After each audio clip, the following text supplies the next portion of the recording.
बेंगलोरबाट नेपालीहरूलाई लखेड्दै हतियारसहित बाइकमा सवार 10-12 जनाको ग्रुपको भिडियो सामाजिक सञ्जालमा भाइरल। नमस्कार, न्यूज 24 खबरमा यहाँलाई हार्दिक स्वागत छ। म जनेश्वर जोशी। केही दिनदेखि अहिले सामाजिक सञ्जालमा बेंगलोरबाट नेपालीलाई लखेड्दैछन् है, बेंगलोरबाट नेपालीलाई भगाउँदैछन् है भन्ने विषयमा ठूलो रूपमा सामाजिक सञ्जालमा चर्चा भइरहेको छ। यो चर्चामा आखिर यथार्थता के हो त भनेर न्यूज 24 खबरले फलोअप गर्यो। फलोअप गर्दै गर्दा जुन हिजो मात्रै एउटा सामाजिक सञ्जालमा एउटा भिडियो जुन भाइरल भएको थियो, स्थानीयहरू हातमा तरवार समाउँदै गरेको भिडियो, त्यो भिडियोलाई चाहिँ नेपालले लखेड्दैछ है भन्ने खालको जुन तपाईको यो भिडियो सार्वजनिक गरिए, त्यो भिडियो नेपालीको निमित्तमा नभएर फेरि तत्कालको जो भिडियो होइन, त्यो भिडियो फेब्रुअरी महिनाको भिडियो हो र त्यो स्थानीयहरू आफ्नो कारणले हुन्, त्यहाँ भित्रमा कोही नेपालीको पनि सन्तान हुनुपर्छ, त्यो कुरा अलग कुरा विषय रह्यो। तर त्यो भिडियो जुन नेपालीको निमित्तमा हिजो मात्र घटना घट्यो है, अब यहाँ नेपालीलाई लखेड्दैछन् है भन्ने खालको जुन डर त्रास देखाएको छ सामाजिक सञ्जालमा, उक्त कुरामा सत्यता नभएको कुरा म सबैलाई म जानकारी गराउन चाहन्छु। न्यूज 24 खबरले फलोअप गर्दाखेरिमा आखिर यो घटना के हो त, यो घटनाको यथार्थता के हो त, यो सत्यता साँच्चैकै नेपालीले लखेड्दै हो त भनेर उक्त घटनाको फलोअप गर्दै गर्दा त्यो घटना फेब्रुअरी महिनामा भएको घटना रहेछ।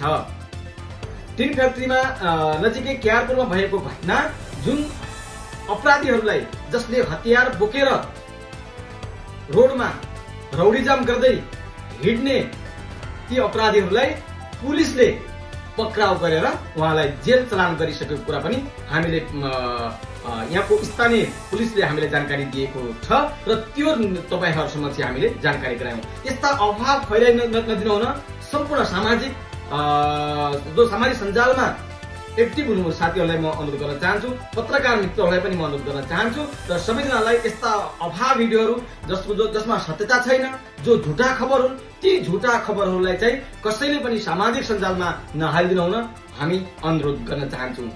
न्यूज 24 खबरले उक्त घटना हिजो सामाजिक सञ्जालमा आइसकेपछि यो घटनाको सत्यता के हो त, आखिर यो साँच्चै के नेपालीलाई यहाँबाट लखेड्दैछन् त भनेर त्यसको इन्भेस्टिगेसनमा हामी जाँदै गर्दा आखिरमा सत्यतामा के आयो भने त्यो घटना चाहिँ फेब्रुअरी महिनामा घटेको घटना हो। उक्त घटना यहाँको स्थानीयको आफन्तकै घटना हो र तीन जुन हातमा हतियार समातेर जुन रोडमा आइरहेका थिए, उहाँलाई पुलिसले पक्राउ गरी उहाँलाई जेल चलान गरिसकेको कुरा हामीले यसलाई प्रमाणित गरिसकेका छौं र यो कुराहरूलाई म हजुर समक्ष पनि जानकारी गराउन चाहे। कोही पनि नेपाली आमा बुवा दाजुभाइ दिदीबहिनीहरू डर त्रासमा नबस्नु होला, यस्तो कुनै पनि केही पनि छैन। तर सत्यमा बस्नु होला, कसै अपराधिक व्यक्तिको साथ नगर्नु होला, अपराधिक क्रियाकलाप गर्ने साथ संगत नगर्दिनु होला है, यो कुरा पनि म जानकारी गराउन चाहे। यदि तपाईको आफन्तहरू, तपाईको कोही दाइ भाइ भतिजा नाता पर्ने कोही पनि यस्तो अपराधिक क्रियाकलापमा छ भने तपाई पनि ती अपराधिक क्रियाकलापमा पर्नुहुन्छ, त्यसैले उहाँको संगतबाट तपाई एकदमै टाढा बसिदिनु होला र तपाई आफू सत्यमा बस्नु होला। सत्य कहिल्यै पनि मर्दैन, सत्यको कहिले पनि विजय अवश्य हुन्छ। तपाई हामी जुन प्रवासको ठाउँमा, भारतको बेंगलोरको ठाउँमा हामी बसेका छौं, हामी घाँस र बाँस र कबासको निमित्तमा भारतको बेंगलोरमा आएका हौं। यहाँ हामी कुनै गुण्डागर्दी गर्न बेंगलोरमा आएका होइनौं। बेंगलोरमा आएका भनेका हामी घाँस बाँस र कबासको निमित्तमा आएका हौं। त्यसैले हामी हाम्रो बाल बच्चाहरूलाई हाम्रो कसरी एक छाक खाना खुवाउन सकिन्छ, कसरी एक टालो शरीरमा लगाउन सकिन्छ भनेर हामी हाम्रो जन्मभूमिबाट, यो कर्मभूमि हो, कर्मभूमिमा हामी बेंगलोरमा आएका हौं। त्यसैले जुन ठाउँमा हामी बस्छौं त्यो ठाउँमा हामी सबै आफ्नो इज्जतका साथ बसौं, इज्जत दिउँ। अरूलाई इज्जत दिए भने हामीले आफै इज्जत मिल्ने गर्दछ।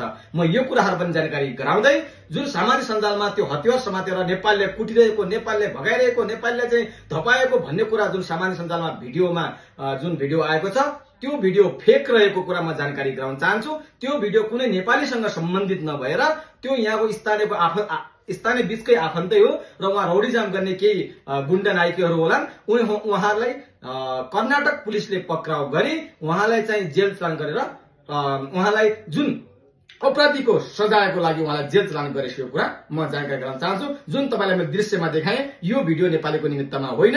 यस्ता अभाव नफैलाइदिन हुन र सामाजिक सञ्जालमा यस्ता भिडियोहरू पोस्ट नगरिदिनु हुन सम्पूर्णमा अनुरोध गर्न चाहन्छु। हस्, धन्यवाद।